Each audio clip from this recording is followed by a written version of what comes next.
completely different things. One is better with pricing data. One is better with reference data. One is better with commercial information. There are, without going down every nuance of what, because an EDM does a lot in terms of the different things that they can process. It's not just pricing. They can do lots of different things. And I'm sure if you kind of have a look across their websites, most of them have got quite good little introductory stories that will give you the basic pitch, as it were. And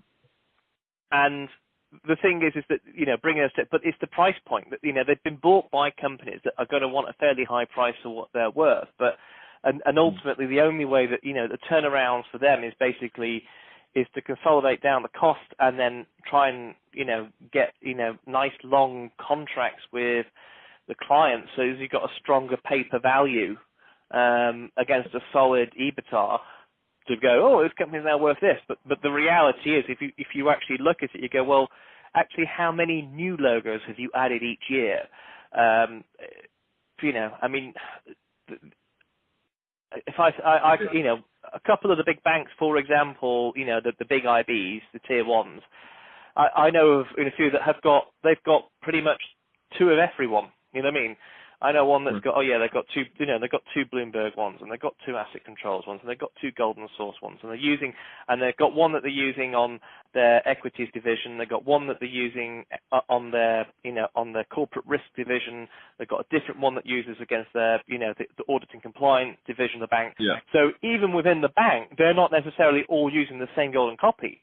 The banks themselves could be, taking it from different sources to treat each of the different business units as separate.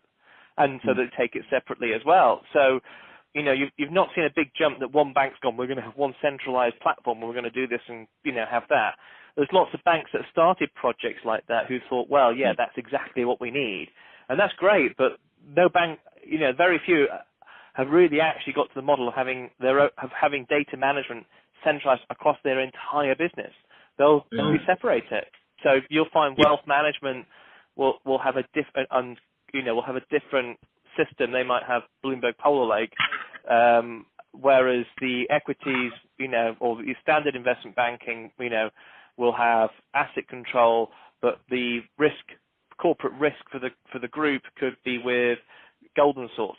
So you know what I mean? It's not even the same within the bank. So the fact that the banks are prepared to have diversity of suppliers tells you the appetite of the banks in terms of approach to risk.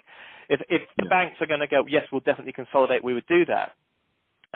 It's the commitment to that, and it's a time frame. But because there isn't, because it's risk and it's reduction of risk, it's very hard to demonstrate value for money.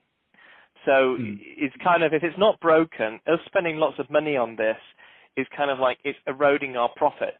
So it's kind of, which view do we take? How much do we put into investing into keeping this going? If, for example, it's just approach, isn't it? Unless you're legally obliged to have certain things, you might do it in a different way. I mean, I'll give you a little analogy.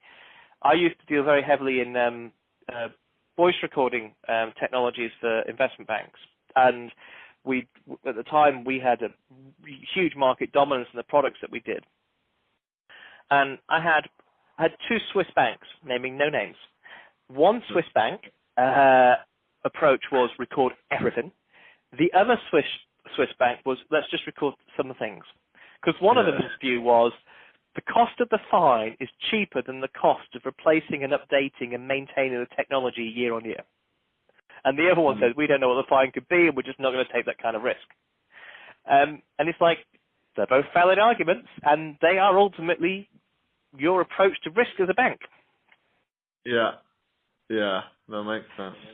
So the same is true of pricing data. You know what I mean? It is a lot down to, what the bank is obligated to do. And like I said earlier, if you look through at the different, the BCBS 239 that has come in, you've got MiFID 2 come in, all of these regulations that have come in, they're ultimately what will drive revenue for EDM, because EDM will be like, oh, great, we'll sell you some new software updates that will help you do this and get it out on time.